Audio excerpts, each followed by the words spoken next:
My name is Cornel Ogutu, and I work for AMPCAN Regional Office. AMPCAN is African Network for Prevention and Protection Against Child Abuse and Neglect. And I am the Regional Co-ordinator for the East Africa Strengthening National Child Protection Systems project. How does the National Child Protection Service Systems project purpose to affect or influence social change and awareness to child protection? Well, the National Child Protection Systems project is a very relevant project because of a number of reasons. One, it looks at how systemic processes are to protect children. It basically looks at how coordination is done to protect the larger group of children. We are aware that almost half of the population comprises of children. And if we are going to move towards a multi-sectoral approach, then we are definitely going to protect children adequately. So it's a question of bringing all the multi-sectoral teams to come and work together in order to protect children.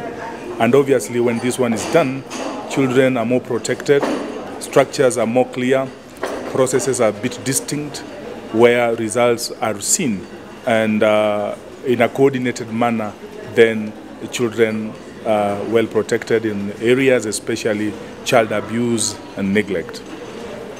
So what is the purpose of the National Children Protection Systems regional meeting, and why now? Now, the regional meeting is very, very critical. In fact, this is a review meeting, meaning that we have had various attempts in the last 2 to 3 years to bring groups together. The purpose of bringing groups together is to create a platform. And this platform is really necessary for key stakeholders to sit down and deliberate on issues that affect children. We know in all these countries that we are talking about, 7 Eastern African countries, there are issues that they are grappling with. Issues to do with child labor, issues on child trafficking, issues on gender-based violence. So generally, violence against children is an issue that all the 7 countries are grappling with. And the question about why now, I would basically say that the process started way, way back. And what you are trying to do is trying to see what progress are we making. We are kind of trying to take stock of how the governments are taking the lead role to ensure that National Child Protection Systems agenda is taken to the next level. In as much as I said before, we are looking at a multi-sectoral approach to child protection. Various actors have their particular mandates to address issues that affect children. But the bottom line is that the government or the state must take the lead role. And when they take the lead role, it would be a bit easier to coordinate issues. It will be a bit easier to ensure that laws and policies are implemented. The government has the sole responsibility of beefing up human resource that has requisite, skills and knowledge to address matters related to child protection. So the question of why now means that we are really taking stock, and we are trying to share challenges that we are facing in its implementation. And it is not a new agenda.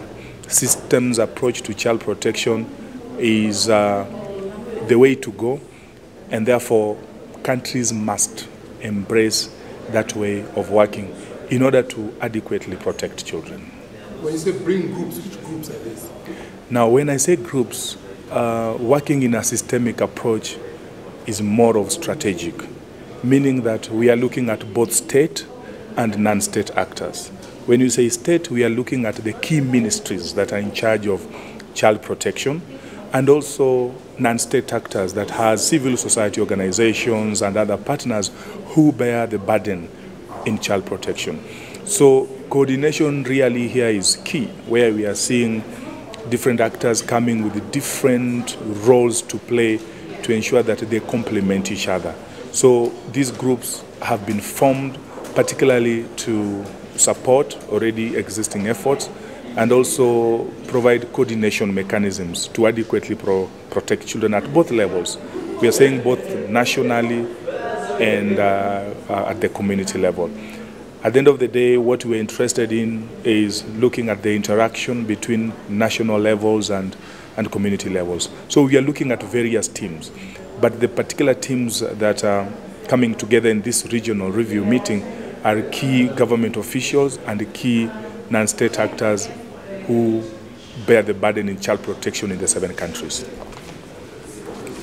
What is AMPAC's call to action for the government, policymakers, and the society? Our call for action is to work together with government.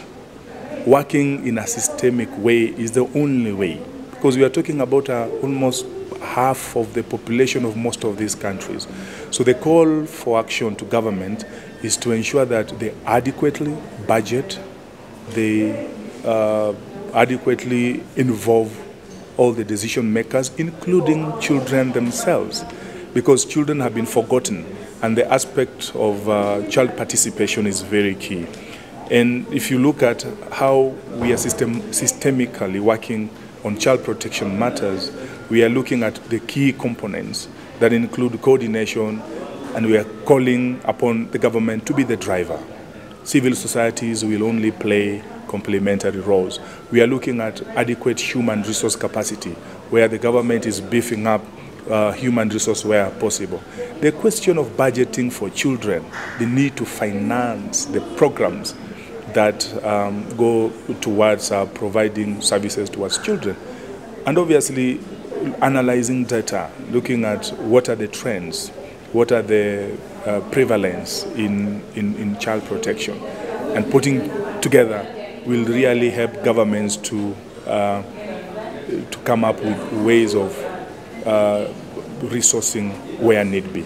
So call for policymakers is actually to look at what are the policies that are working and what are the gaps to ensure that no stone is left unturned. For the question about the public, we're also saying the public also need to be aware. We cannot have a situation where the government is working in solitude. The government must also work with the people, where the people should not really be, and specifically children, should not just be mere recipient of services. Their active involvement is very key.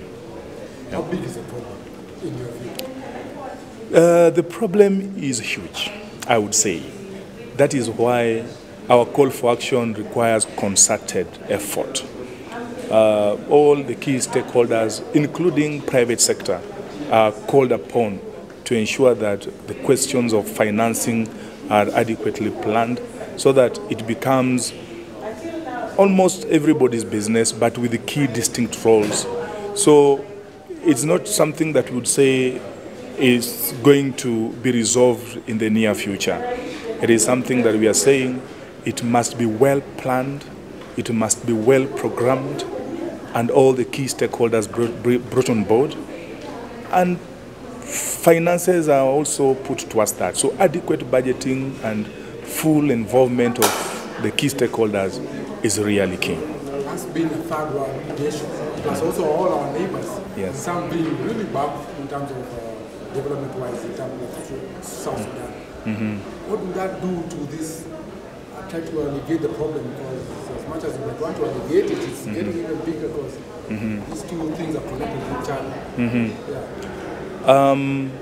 Looking at how the problems, or rather the challenges that Africa is facing, we are seeing conflicts all over, and conflict has really a huge impact on children.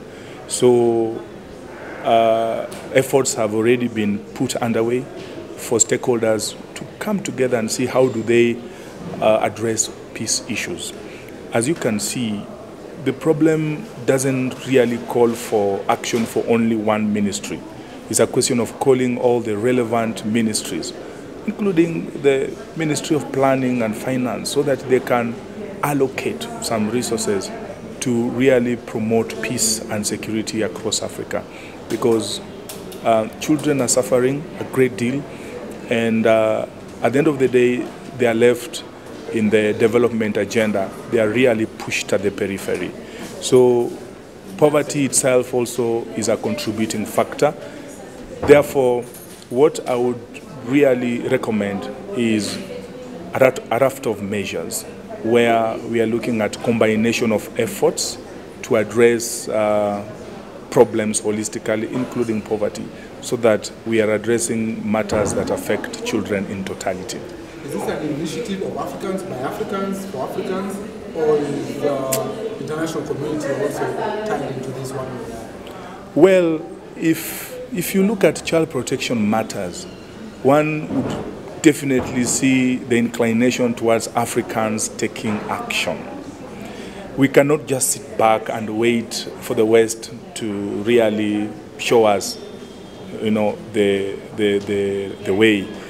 Obviously, we would want to borrow practices from what has worked in the West. So once we borrow, we do not want to adopt it as a wooden jacket, but kind of try to adjust and align it with our needs.